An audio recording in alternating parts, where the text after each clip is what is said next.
Hi everyone and welcome to my channel. If you're new here, my name is Luna and I make Animal Crossing videos every single week. So if you're into fairy core and decorating videos, maybe consider subscribing to join our little AC family. Last week we decorated Marshall's yard. If you're interested on how I created this build, I'll leave a link to this video in the time cards on top. In today's video, we will be decorating our shopping district. So without further ado, let's get right into the video. First, I wanted to get your opinion on which hairstyle and colored eyes I should be wearing for my island. The first one is my regular brown hair, brown eyes, and we also have Tutu making her way through this video. The second one is pink hair in a bun with green eyes, and the third one is the same hair color but with gray eyes. The fourth one is this beautiful braided hair with bangs and gray eyes. The fifth one is the same hair but with green eyes. The sixth one are these pigtails with cute little bangs and green eyes. And the seventh one is the same hairstyle but with gray eyes. The eighth one is this low ponytail with gray eyes. And the last one is the same hairstyle but with green eyes, which I actually really love, and I also love that Tutu is just right there. So let me know in the comments which hairstyle and colored eyes you prefer. This is the area that we will be working on today. It is behind my resident services, and I will be adding my Nook's Cranny and my Able Sister shop right here. This build is going to have a lot in it. I'm going to be placing 2 staircases and a bridge while also adding 2 shops and a heart-shaped waterfall. When it came to this build, I was trying to figure out what exactly I wanted to create here, and I do that for every single one of my builds, but for this one in particular, I really wanted to add a sunken area in the back. But what I had in mind and then trying to recreate that on my island was not working out. So I ended up just creating a heart-shaped waterfall, which was super easy to do. I'll show you guys how I did it. Right now, I'm just outlining where I'm going to be placing the 2 shops, and in between the 2 shops is where I'm going to be placing the heart-shaped waterfall. I have created so many different pond shapes in the past. The next one that I really want to create is a butterfly-shaped pond, which is a lot easier than the spiral pond that I created or the crescent moon pond. I was thinking of creating the butterfly pond and then having bushes and the rocks surrounding it with like a bunch of pink and white flowers. I think it's going to look amazing, so I will be working on that in a future video. I just need to find a place on my island where I can place it. And here I am creating the heart-shaped waterfall. I'm going to be placing a staircase next to the Able Sister shop, but I'm not sure what I'm going to be putting on the upper cliff level. Maybe I'll add a villager home, or maybe I can have another staircase going down so that you can have this crazy down view of whatever I decide to create at the bottom. And then here I'm adding some random waterfalls to narrow the space a little bit. Next to this, I will be adding a diagonal bridge to connect this area with my entrance area that I created a few videos ago. I'll also leave that video in the time cards on top. I'm thinking of adding a double neighborhood next to my entrance. I'm starting to get some of the villagers that I really want. So once I have 2 villagers that I know that should be next to each other, I'll create that video. I'm also working on decorating those 30 villager homes in the DLC so that I can be able to customize the villager homes. I forgot how time consuming it is, but I should be done soon. I got 28 more homes left to do. I had to stop waterscaping for a second because I forgot to make an outline for the Able Sister shop, so I wasn't sure how far up I was going to bring this little river. I'm going to be connecting the little river from the cliff all the way to the diagonal bridge. Once I finish that, I will start adding the staircase and the bridge, and then I'll show you how the whole build looks before I start decorating. So here is the front of the Nook's Cranny. I added a stone staircase there so you can come up here.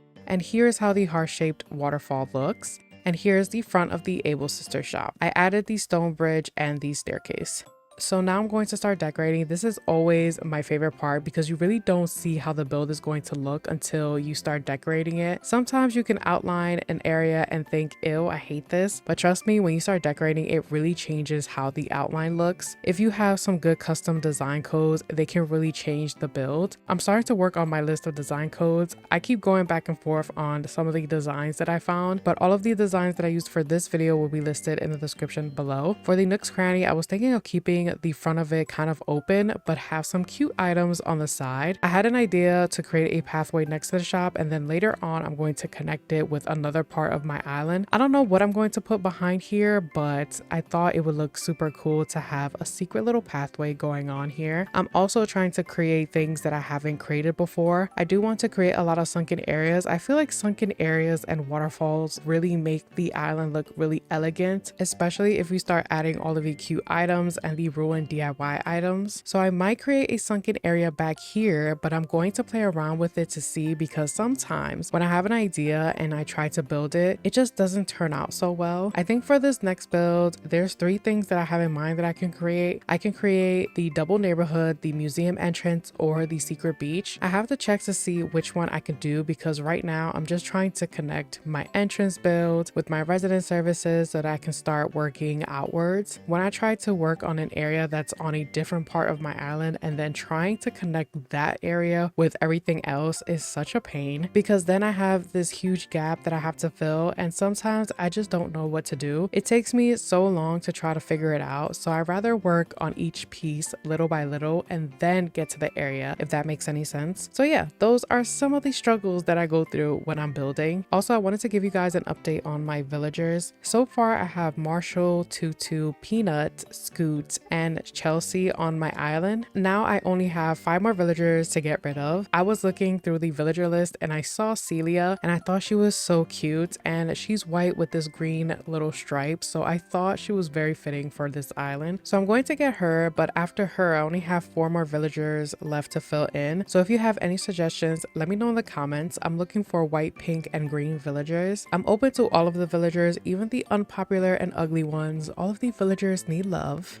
except for Ricky. So yeah, for this side of the build, I'm going to kind of copy what I did for the Nook's Cranny and do it for this side, but change it up a little bit since this is the tailor shop. And I want to make this area feel like a little mini forest, but not overwhelm it with a bunch of trees, because I still want you guys to see the area. The best part about decorating in a particular season is that you get different colored trees. The only thing I don't like about the spring season is that you don't get any bloomed bushes, but that's okay because we get a bunch of nice pink trees. And I'm not sure if I mentioned this before or if you guys know this. If you want a hardwood tree to not be a cherry blossom tree, all you need to do is plant a fruit tree and let it grow up until it's large, which is the last stage before it grows fruit. I've done this for some of my trees and they give my island more variation, which I absolutely love. Outside of the tailor shop, I'm going to add some fairy dresses. I did find this dress that has pink roses on it and it looks very elegant. I'll show you guys when I get to that part. I was tempted to actually use that dress as my everyday outfit. I was going to use the green fairy dress, but I kind of feel like I've overused those fairy dresses in all of my past islands and I kind of want to change it up. And here is where I added the spring dress. I'll leave the code for this dress in the description below if you want to download it for yourself. Now that I look at it more, I might end up using this for my island. What do you guys think? Glowing moss dress or enchanted spring dress? We're almost done with this build. I'm just going to finish up the front of the able shop with the fairy path, and I'm going to bring that path all the way up until the staircase. I did find these cute scissors with ribbon design on it and I had to add it here. Also, when I thought I was done with this build, I completely forgot to add the mum cushion to the little floating piece I have next to the bridge, so I went back and placed it. I blamed that on my ADD, but yeah, once I add this mum cushion, we are done with the build. So here's how the Nook's Cranny looks. I love how she looks and I love how easy it is to get around. Here is how the heart-shaped waterfall looks. I love how this turned out. It's super simple and it's just so gorgeous. And here's how the Able Sister shop looks. I love how the whole entire build looks and I love how everything just comes together. And I also love all the dresses outside of the shop. Thank you all so much for watching. If you enjoyed the video, let me know by hitting the like button. And if you want to see more videos like this, consider subscribing to join our little AC family. Love you all always. Take care and I'll see you guys in the next video. Bye.